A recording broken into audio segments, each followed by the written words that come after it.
દેશમાં કોરોનાના કેસની સંખ્યા હવે વધતી જઈ રહી છે અને આ વાત ચિંતાનો વિષય છે કેમ કે વધતા જતા કોરોના કેસ ચિંતા ઉપજાવી રહ્યા છે। દેશમાં કોવિડ-19ના કેસની સંખ્યામાં ધરખમ વધારો જોવા મળી રહ્યો છે। કેન્દ્રીય સ્વાસ્થ્ય મંત્રાલયના આંકડા પ્રમાણે ભારતમાં ગુરુવારે 594 નવા કેસ નોંધાયા છે।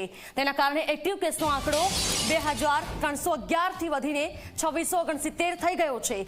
વધતા કેસને જોતા સ્વાસ્થ્ય મંત્રાલયે સ્ક્રીનિંગ અને દેખરેખ રાખવાની એડવાઇઝરી જાહેર કરી છે, જેમાં તમામ રાજ્યોના સ્ક્રીનિંગ વધારવા, ઇન્ફ્લુએન્ઝા જેવી શ્વાસ સંબંધિત બીમારીના કેસનો તરત રિપોર્ટ કરવા, સાથે RT-PCR ટેસ્ટને વધારવા માટે અને જીનોમ અનુક્રમણ માટે પોઝિટિવ નમૂના એકઠા કરવાનું પણ કહેવામાં આવ્યું છે।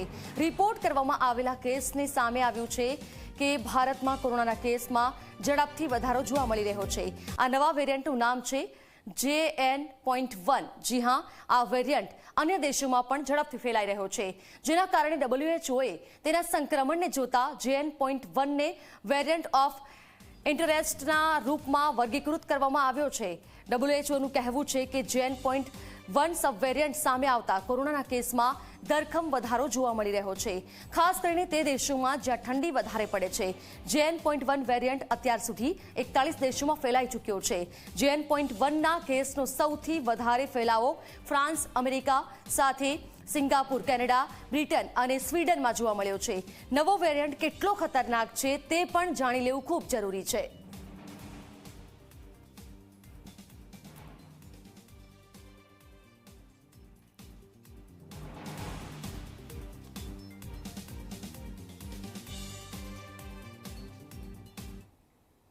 તો અમેરિકા, ફ્રાન્સ, સ્વીડનમાં JN.1 વેરિયન્ટ આવી ચૂક્યો છે અને ભારતમાં પણ હવે ધીરે ધીરે આ કેસ વધી રહ્યા છે, ત્યારે તે જાણી લેવું ખૂબ જરૂરી બની જાય છે કે આ વેરિયન્ટ આખરે શું છે। અમે આ તમને વિગતો આપી દઈએ।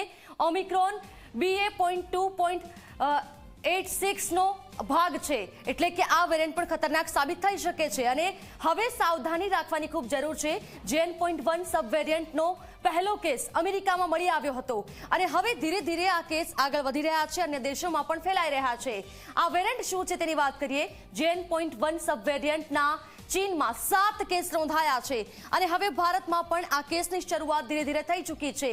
ચીનમાં 7 કેસ નોંધાયા તે પહેલા અમેરિકામાં સૌથી પહેલો આ વેરિયન્ટનો કેસ જોવા મળ્યો છે, તો સિંગાપુરમાં એક સપ્તાહમાં 56,000 થી વધારે કોરોના કેસ નોંધાયા છે। એટલે કોરોનામાં જે પરિસ્થિતિ હતી તે આપણે સૌ કોઈએ જોઈ છે, એટલા માટે હવે આ કેસ વધે છે અને આપણે ક્યાંક એ પરિસ્થિતિ પહેલાની હતી તે પાછી ના આવે તે ધ્યાન રાખવાનું છે। ભારતના કેરળમાં JN.1 સબ વેરિયન્ટનો કેસ મળી આવ્યો છે અને હવે આ ચિંતાનો વિષય છે। જો કે સરકાર દ્વારા સતત આ મુદ્દે પ્રયાસો કરવામાં આવી રહ્યા છે, તો હવે એ પણ જોઈ લે કે JN.1 સબ વેરિયન્ટના લક્ષણો શું છે। તાવ, માથું દુખવું, ઉધરસ આવવી, એટલે આપણે જે કોરોના જે પહેલા થતો તેમાં આ જ પ્રકારના લક્ષણો હતા, તેના અનેક જે વેરિયન્ટ છે તેમાં આ જ પ્રકારના લક્ષણો હતા। નાકમાંથી પાણી વહેતું થવું, તો સાથે જ ગળામાં બળતરા થવી, આ તમામે લક્ષણો છે। એટલે જો આવા કોઈ લક્ષણો હોય તો ચેતી જવાની ખૂબ જરૂર છે। તાવ, માથું દુખવું, ઉધરસ આવવી, અમારો આપને ઉદ્દેશ કોઈ ડરાવવાનો નથી, પરંતુ એક સાવધાની આપ રાખો તે પ્રકારે અમે આપને આ તમામ માહિતી આપી રહ્યા છીએ। ખાસ કરીને નાકમાંથી પાણી વહેવું, ગળામાં બળતરા થવી, આ તમામ એ લક્ષણો છે। એટલે JN.1 આ સબ વેરિયન્ટ છે અને આ વેરિયન્ટથી બચવા માટે સતત તકેદારી રાખવી ખૂબ જરૂરી છે।